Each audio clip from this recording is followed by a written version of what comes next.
Hi, I'm Mark Kawano, Apple's User Experience Evangelist. I've spent many years as a designer at Apple, and I've also helped thousands of developers improve the design and user experience of their iPhone and iPad apps. From this experience, I've put together a list of tips that address some of the most common design issues I've seen. The tips I go through today will help make your app more useful, intuitive, and beautiful, and this should be your goal. If you can design your app to have these three qualities, it will be more memorable and more successful. More people will purchase or download your app, talk about it to their friends and family, and they'll be more likely to give it a good review on the App Store.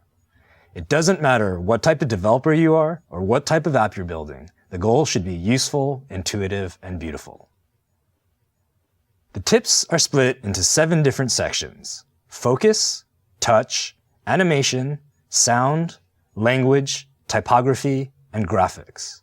And throughout, I'm going to be showing examples of many of the apps that we designed at Apple, and I'll also show examples of apps that other developers built. So let's get started with focus. First, I want to talk about focusing your app. Whatever type of app you're building, whether it's for productivity, media consumption, communication, or entertainment, your app should provide a useful and elegant solution. And the feature set should be focused on whatever problems your app helps to solve. The reason people love using the iPhone and iPad isn't because they come with every feature in the world. People love these devices because they solve a targeted set of problems in the most innovative and elegant way possible. Similarly, your app should be highly focused on just the tasks that are most important for your users. In the iOS HIG, we describe a tool called the Application Definition Statement. Essentially, the application definition statement is the answer to 2 questions. What does the app do? And who will use it? And it should be clear and concise. So let's take a look at an example. An alarm clock for business travelers. Nice and simple. And immediately, you get a mental picture of what the app might look like and what features it will have. You probably want a recurring alarm so the user doesn't have to set it every day. And lullabies might be a nice way to help some users go to sleep. GPS-based weather, moon phases, or ocean tide charts would be cool. And maybe farm animal sounds as the buzzer might be kind of funny. But after you've listed out your potential features, continually refer back to your application definition statement. An alarm clock for business travelers. As an exercise, let's take a look at what happens when you change just a single word. Instead of alarm clock, now you have a weather clock. And right away, a different mental picture comes to mind with a different set of features. Or what if you stick with an alarm clock, but change the user? So instead of an alarm clock for business travelers, you have an alarm clock for children. Again, you get a completely different picture of what the app might look like and what features would be appropriate. But let's stick with our original statement, an alarm clock for business travelers. When we look at the original feature set, it's clear that many items don't directly relate to our application definition statement. Weather information is interesting, but there are several weather apps that have some really beautiful interfaces that would be hard to compete with. And animal sounds and lullabies might be cute, but they probably aren't appropriate for most business users. Use your app definition statement to refine your feature set to just the most important tasks for the users you've identified. If you try to solve too many problems, people will get confused about what the app is for, and it'll be extremely difficult to come up with innovative ways to solve each problem. By focusing on just the right set of features, you can ensure that each and every one of them is designed and built in the most intuitive and elegant way possible. Now I want to talk about focusing your user interface. Your UI should only contain the options that matter most for any given task. As you design each screen, you should ask yourself, what's important now? Examine every element and question whether it's really necessary for the user's primary task. In the Photos app, each screen has a clearly defined purpose: choosing an album, or choosing a photo, or viewing a photo. And there can be controls for other options, but when you look at each screen, it should be very clear what the primary task is. Once you've identified what's important, you can showcase the content that users care about most. Look how the photo fills the entire screen here. Even the controls that do appear are placed on a translucent bar, and after a slight delay, the controls fade away. And here's the Maps app. There's one bar at the top and one at the bottom, but the map dominates the screen. And here's iBooks. The entire screen is a book page. Just like the Photos app, the controls fade out over time so the user can concentrate on the content that they care about most. Here's Photos on the iPad. Use the bigger screen to make the content look that much better. The fact that the content fills the entire screen makes the iPad one of the best ways to view photos. And here's Maps on the iPad. Notice that there aren't more controls all over the screen. Instead, the bigger map gives you more awareness of the places you want to explore. And this is Pages from our iWork suite. This is an app with many features, but the document fills almost the entire screen with just a single command bar at the top. This really allows you to focus on whatever flyer, report, or brochure you might be working on. The features that aren't as important should be placed on a different screen. In Photos, we put all of the sharing options in an action sheet. If we had tried to put each of these features on the previous screen as additional icons at the command bar, you would see a lot less of the photo. And also, the tap targets would be really small, and you wouldn't get the nice clear text labels. So look how much nicer that is with just the photo filling the screen. And on the iPad, you can place additional options in popovers rather than taking the user to a different screen. Many people think that because the iPad is much bigger, all of the options will fit in bars along the top and bottom and just be one tap away. But if you do this, you'll create an app that's complicated and confusing, and users won't be able to find commands that they care about most, and efficiency will be lost. In Photos for the iPad, we placed all the sharing options in a single popover.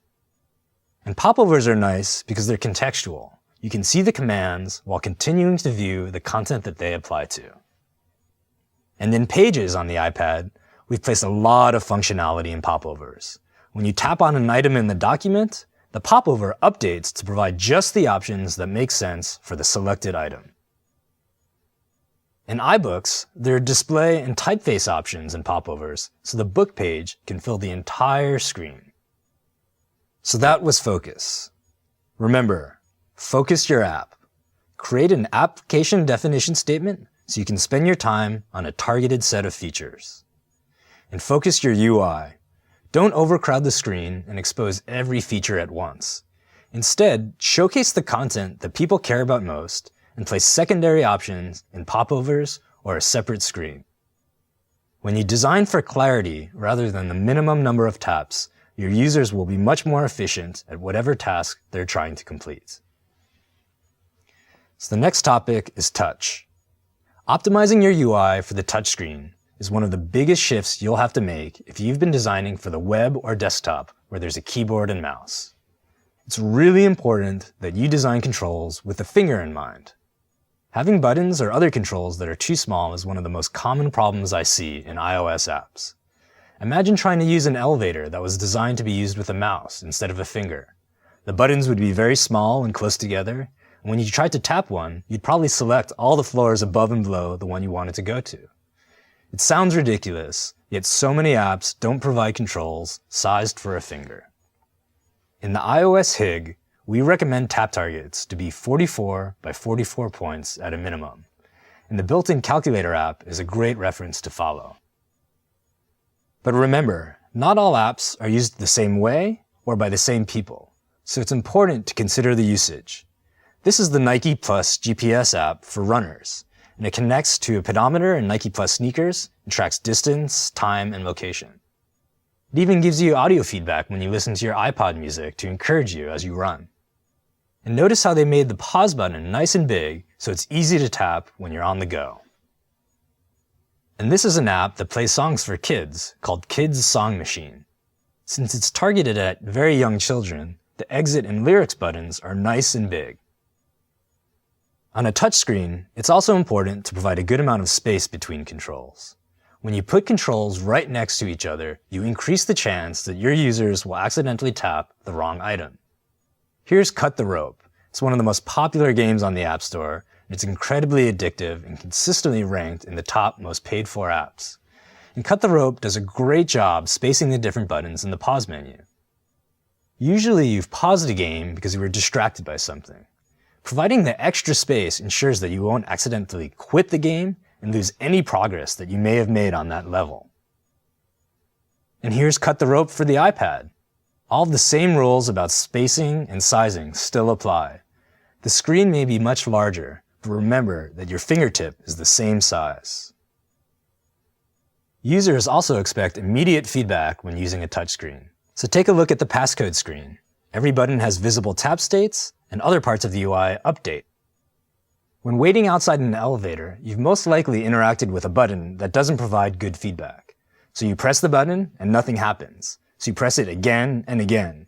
And sometimes you keep holding the button down until the elevator arrives. That's a bad user experience. You don't want your users waiting and wondering as they interact with your app. Remember, the iPhone and iPad's touchscreen doesn't know where your finger is. Unlike a computer that always knows where the cursor is, your app won't be able to provide rollover states or tooltips to indicate when an element is interactive. Designing buttons with shine, texture, and depth will make controls look tappable. Let's take a closer look at the Calculator app. The slight gradient and border treatment on each button makes them look raised. And the area displaying the numbers, which isn't interactive, appears flat. And notice the way our switch controls look like an actual switch. Right away, users know how to interact with the screen after they turn on the device. Another good way to make controls look tappable is by following standard iOS conventions. So this is the iTunes app. And throughout iOS, we use rounded corners to indicate interactive elements. And chevrons are another convention to let users know they can tap on an item in a list. By using these conventions, you're often able to reduce the amount of visual noise in the UI, and users will recognize these subtle indicators to understand which items are interactive. If you're designing an immersive game, or you just have a UI that's highly themed, make sure the interactive elements stand out from the background. Here's Nova. It's a first-person shooter game with controls surrounding the screen. And they've got everything you need to look around, steer, jump, shoot, change guns, throw grenades, and freeze aliens. And notice how they use a translucent overlay to separate the controls from the background art so you know where to tap. So those are some great tips for touch. Make sure your buttons are properly sized and spaced on how your app is used, and provide immediate feedback so the user isn't left wondering if a gesture was recognized. Give your controls a tactile look and make sure the interactive elements stand out from the background. The next topic is animation. Using animation in your app makes it more realistic and engaging. And when done well, animation can provide useful feedback to help inform and educate your users. When a user creates a new note in our Notes app, we use animation to curl back the page like a real notepad. And when a user deletes a note, the trash lid opens up and the page slides into the trash bin. Not only does this add a heightened sense of realism, but also helps smooth the transition from one view to another.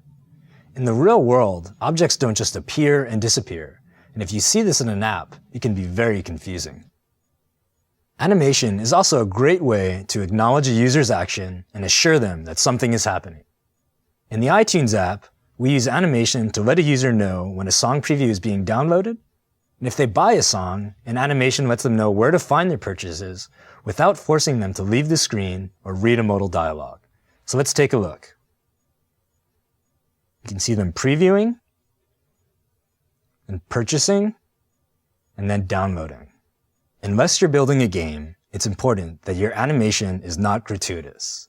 The velocity and position of the animation should directly match the user's